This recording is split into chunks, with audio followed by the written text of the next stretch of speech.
teman-teman, kita mau bahas tentang gimana cara mengatasi kecanduan pornografi. Karena dari jurnal psikologi yang saya baca sendiri, itu bisa merusak cara kerja otak dan juga bahkan merusak fisik, maksudnya merusak secara fisik. Nah, kalau misalnya orang kecanduan pornografi nih, itu gimana sih Miss gejalanya dan bagaimana menentukan kalau dia sudah benar-benar kecanduan atau masih dalam tahap normal? Itu ada nggak sih benar tahap normalnya atau gimana?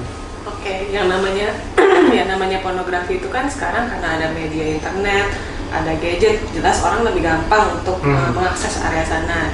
Jadi memang betul ada yang kategorinya kita nggak bisa pungkiri lah kalau memang namanya manusia itu ada dorongan seksual dan nggak mungkin kan bisa kapan aja gitu kita punya pasangan seksual. Jadi cara tercepat adalah dengan nonton pornografi, misalnya seperti itu. Nah, kalau dikategorikan apa sih bedanya nonton pornografi yang cenderung normal sama yang sudah ke arah addiction misalnya.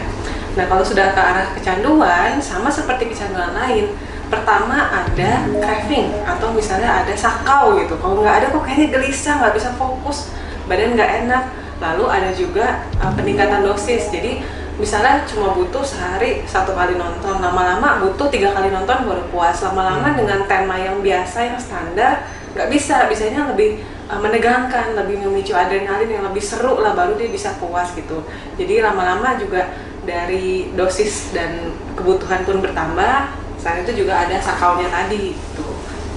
Dan yang kedua, biasanya kita memprioritaskan pornografi di atas semua hal yang prioritas lainnya, yang seharusnya prioritas. Misalnya sudah diancam mau diputusin masih ngumpet-ngumpet nonton, sudah deadline masih harus nonton karena memiliki kebutuhan yang sangat mendesak untuk nonton pornografi itu. Berarti itu udah bener tahap yang udah parah juga gitu ya Miss? Iya, cenderung udah parah. Jadi kayak mereka tahu itu salah dan mereka pun bisa mereka jadi tetap merasa bahwa hal itu sebenarnya nggak salah gitu. Ini saya butuh, saya pun harus lakukan. Sebenarnya ruginya apa buat saya gitu.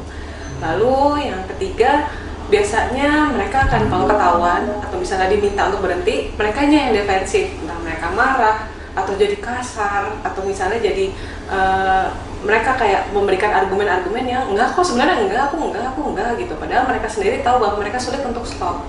Seperti itu sih. Nah, untuk pertanyaan kedua nih Miss, kan ada nih misalnya orang nonton pornografi terus dia punya kemauan nih untuk memberhentikannya, terus dengan setelah saya nonton pornografi saya harus pukul tangan atau cubit tangan supaya wah saya tadi udah nonton jadi harus cubit misalnya kayak 5 kali atau gimana. Itu hal yang sahkah atau sebenarnya setelah dia melakukan itu tetap aja bakalan balik lagi ke awalnya atau gimana nih?